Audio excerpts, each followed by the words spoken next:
In front of me is Tecno Pova Neo 2, and today I would like to show you how you can turn on and use voice typing.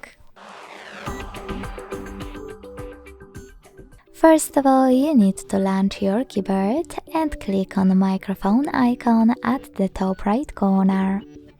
If it's not visible, select this gear. Tap on voice typing and activate it using this switcher. Then go back to your keyboard and click on Now Visible Microphone. Hit while using the app in the pop-up and tap on microphone again, this time to start typing. As you can see, voice typing is on. If you want to stop, tap on the same microphone again.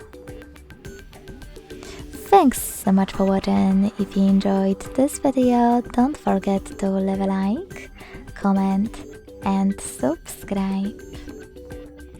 Bye!